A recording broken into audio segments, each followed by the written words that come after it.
This is Rooted in Currituck, a journey back through growing up and in Currituck County, North Carolina. Produced by the Currituck County Center of North Carolina Cooperative Extension. From the 1955 Currituck Extension Service Annual Report, we read, "The old gray mare ain't no more in Currituck. The highly mechanized farms, with all the green, red, and yellow tractors, have done away with the mules. The mule had sense enough to take care of itself, whether the owner was too concerned about its welfare or not. The tractor, with no mind of its own, depends on the good sense and judgment of the operator." Man, Adam, that is a great introduction into today's podcast, which interviews Mr. Harvey Roberts, a current owner-operator of a Century Farm in Shawboro, North Carolina. Harvey also provided us some great video footage of farming techniques from the 1950s from his farm, and he really takes pride in sharing with us all the farm innovations that he and his family have implemented over the years. So some great equipment footage to correspond to that story you just read to us. Before we get too far into the content of today's podcast, I want our listeners to know that this podcast is being released in video format as well on the Currituck CES YouTube channel, so that you can see all that great footage provided by Mr. Harvey and some scenes from the 2021 Currituck Farm Festival as well. Mr. Roberts was interviewed by Extension Advisory Board member Shelley Haskell as a part of the Farm Festival, which was a fantastic event. Can you tell us a little bit, Adam, about what went on, what that event was about? Yeah, so the Farm Festival is something that we started planning in 2020, maybe even before that, before COVID, and we had all these big plans for some way to kind of educate folks on the history of farming in the community. We have stuff talking about wildlife, Ducks Unlimited, all that, and the maritime, the seafood stuff, but we don't have a lot commemorating and bringing to light all of the farming and the importance of it in the county. So that was the initial goal of the Farm Festival, and finally we were able to do it this year, which was this past Saturday, October the 2nd. So it was a really fun event. The Extension got all together. We had a lot of partners. We worked a long time on it and getting everything organized. I guess leading up to it, what was your thing that you were most excited about? So we kind of talked about this at lunch today, but I was really excited about the opportunity to go through some of the old extension reports and pull out the data and learn about what agriculture was like in the 20s, 30s, 40s, 50s, and be able to share that with the people here in Currituck, that these are our roots, this is where we came from, this is what things look like, these are the crops we grew, and these are some of the people that did those things, and be able to share those statistics and facts, and then contrast them with where we are today, and how agriculture has changed over the years and how it looks different today. Share some artifacts with the folks. I think that was very exciting for me. I learned a ton doing all that. You know a whole lot about that kind of stuff, but it was an opportunity for me to dig in. And then I was really excited about the opportunity to show our appreciation to the farmers that we have here in Currituck that do the hard work for very little reward to feed our nation. So it was a great opportunity to do that. Yeah, it was cool to see, going through those records, some of the old recipes. So we had potato candy, which I had never heard of before, and we actually made that with kind of a new twist with Insta Potato. You did that.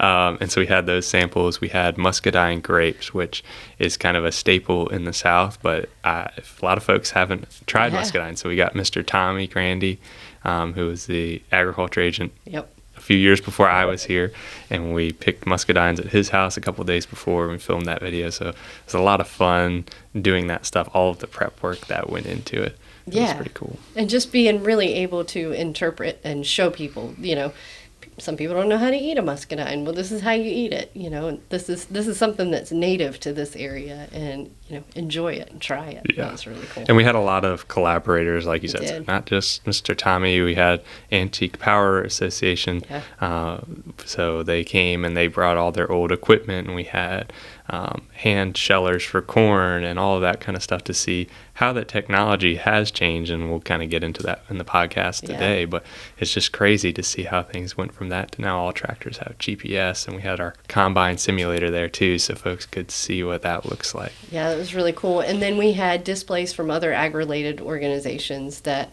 have been active today and throughout the history of farming here in Currituck. I think we had Farm Bureau, we had the Soil and Water Conservation District folks, we had Forestry Service, Extension and Community Association volunteers came. They made corn husk dolls. We didn't waste anything. In our history of farming, we used those corn husks even to make crafts to increase family income. So they were demonstrating some of that and giving kits away. We had our 4-H partners, FFA, and then some private agriculture folks like, the Goat Lady was here, and Jessica and Mac Duncan with their farm and things like that. Food trucks. Can't forget the food trucks. Food was great, and we had plant sale too. That's Master Gardeners. Master Gardeners. We're selling fall plants, mums and pansies and all sorts of stuff. So there was a ton going on, and it was a really great day. But what was your favorite activity of the day? I don't know. I mean, I think probably the parade was pretty fun, seeing all the old equipment, and awesome. They have this kind of train made out of old barrels, and I guess they're the type of barrels that you put kind of large scale food stuff in. So they cut them out and they pulled it behind a tractor, and so the kids got to ride it, and you got to ride in one too. I did get to ride in one. That was fun. So I jumped in, took my turn in the little barrel train. My knees were kind of hitting me in the chin, but it was a great ride. It was a great ride. And you actually were the color commentator for the skillet and wrench throwing contest. How was that? Yeah, that was exciting. I was nervous when you told me that that's what I was doing a couple of days before, and I was thinking, what am I going to say? What am I going to do? But we figured out, okay, we're not going to throw them too far because we had limited space and parking and all that. So we did a bullseye, and we just got everybody excited. Can you get the wrench or the skillet close to that bullseye? And I think we had maybe 50 or 60 folks participate in 4 different groups. So we had youth and adults, and then men and women. Of course, they got to take home a golden skillet or wrench if they won, so that was pretty cool. And of course, everyone was safe, even though we had some close calls. Yep, absolutely. We also had the homegrown and handmade contest. I forgot about that. So people made crafts and canned jams, jellies, pickles. What else? Oh, and displayed their homegrown gourds. I think we had some gourds. Yeah, we had some kind of small mini gourds and some larger stuff. It was really cool to see everybody's kind of hidden talents in that aspect. Yeah, it's very cool. I hope that contest grows next year. Yeah. All of them. And I hope the whole festival grows next year. I think we learned a lot this year. What maybe we can do. What other things we can add. So definitely. We even opened up the building and had people come in and do tours of the historic photos along the walls with somebody here that guided them through and told them the stories behind those pictures. So that was really cool too. Yeah, and I think that helped too, kind of entice people to do the podcast. So we have a couple podcasts probably moving forward that you'll listen to that are actually from our Currituck Farm Festival event. Yeah. Just like this interview that we have today with Mr. Harvey Roberts, who is a Shawboro, North Carolina farmer and the owner-operator of Roberts Ridge Farms. His interview was actually filmed while you were color commentating the skillet and wrench throwing contest, so you can hear a little bit of that banter in the background. But without further ado, let's get to Mr. Harvey's interview. Here today, my father always liked to take pictures of movies, and we got movies that my father took in starting in 1955 when I was 3 years old on a tractor. Then in 1958, they were picking corn in front of the house with a 2-row corn picker, not a sheller, but a 2-row corn picker. And it was a wet year, and the farm-oil tractor has steel wheels on it with cleats so it could pull through the mud. Right. So you pick with a corn picker, pull the trailer, put the ears of corn in a trailer, and then my dad's brother Raymond Roberts would haul the tractor and trailer to Roberts Brothers at Gregory to a big sheller, and they would shell the corn for us. But before they had corn pickers, my grandfather and the brothers' sons would go out there and pick it by hand, and we had a huge barn, and they would fill the barn up with ears of corn to feed the horses and the mules. And practically all the corn you raised years ago had to feed your animals for them to do the plowing. And my father said that when you work with horses, you had to go up and down every single row at least 14 times. You had to disc the land, and you heal one side, you heal the other side, you plant it, you cultivate it. You walked every row a minimum of 14 times. So like I was saying, we were picking corn with a corn picker in 1958. My grandfather was out there discing with a Farmall Super M, pulling two-row, 10-foot wide discs. Then the old combines, you pull them, and some of them didn't have a tank on it. You had a man in the back, you caught the soybeans in a bag and dumped it off the back. Later the combines would have a tank. And then we got a corn picker. It just had a tank on it, no auger. You'd have to back a truck under the tank, and it would gravity flow out of the back of the tank into a truck or a trailer. I used to like to stand up in the back of the tank. It held about 50 bushels, and let the corn build up to almost my chest, and then they would let the corn out. So we got movies of that. They're showing here today at this Ag Day. Oh, really? And you're in that? We got movies when my grandfather was killing hogs.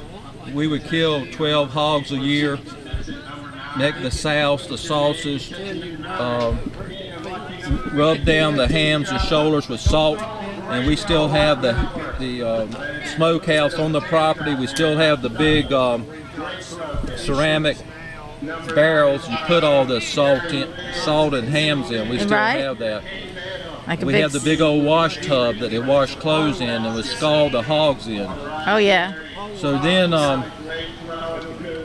my grandfather bought a drag line in 1948, and then him and one of his sons started digging big ditches and canals to help drain land. That before they got a drag line, you could only farm the high land. But after he got a drag line, we were able to enlarge some ditches and canals and drain the lower land and farm it. So is this all still over in Shawboro, that same area? This is on North Indiantown Road and South Indiantown. And then my grandfather's oldest son was Frank Roberts. Frank Roberts bought a big farm off of Snowden Road, the DeCormus, Dr. DeCormus farm. Yeah. Which was originally owned by Mr. Perkins. Mr. Perkins built the double house in Shawboro like 1798 that Ray Ethers lived in, the double houses. Mr. Perkins built that, and then he sold the farm to the Shaw family, who was Colonel Shaw in the Civil War, and then the Etheridges bought it, and Mr. Perkins, who built the house, he bought the farm up on Snowden Road that later was sold to the DeCormus.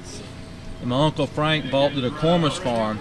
It had beautiful land, black sandy land, but it was flooded.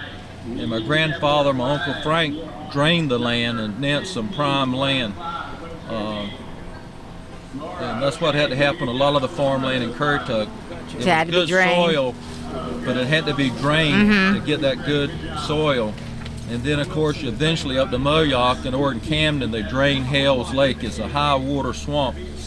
And they drained probably 15,000 acres in Hales Lake and probably 8,000 or 10,000 acres up to Moyock. And that's all prime farmland. Oh, And so anyway, I could go on and on about the farming. So my grandfather lived to see going from horses to when he was 80 years old driving a farm tractor. And he saw combines. And then in my father's age, my father never applied any, they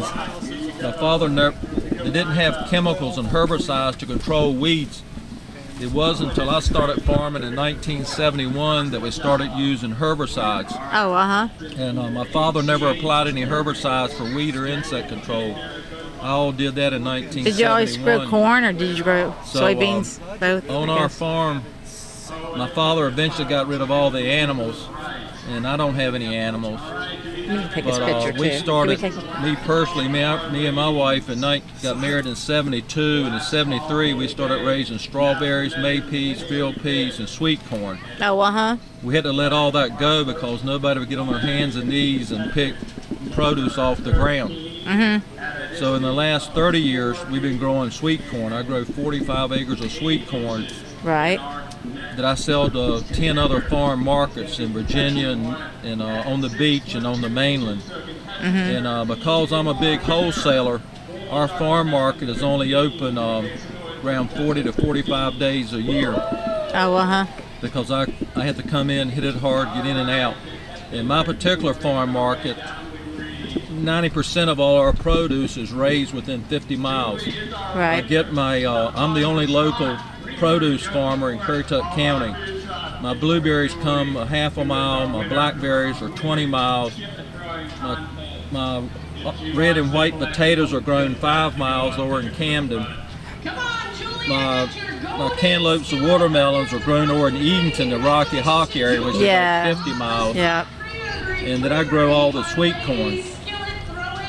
The only thing I have to buy out of state is peach and tomatoes from South Carolina. And anytime I buy from somebody, I go visit their farms in South Carolina, or I've been in Georgia, Rayburn Gap, Georgia, where a man grows peaches and tomatoes. So I truly have local produce. That's awesome, Mr. Roberts. And, Very good. So we've been real successful in the produce business. And I'm semi-retired. We leased our land out to other farmers. And I concentrate on the 45 acres of sweet corn that I'm growing today, the other land. So my father inherited a home farm. Oh yeah, so Yeah. the Adelia Furby, like I said, in the will in 1845, she and her husband John Humphreys inherited the farm we now own, 200 acres of land. And then my father bought another 100 acres, so our farm is 300 acres. When my mother and father passed away, then my sister and I, we inherited the 300 acres, that farm that my parents inherited. So I could go on talking and talking. You can, and I love hearing about that. But, With you. Thank you, Mr. Roberts. We hope you've enjoyed this episode of Rooted in Currituck. Be sure to subscribe wherever you get your podcasts so that you don't miss an episode. If you have a story to share, connect with @CurrituckCES on social media or give us a call at the Currituck Extension Center. Until next time.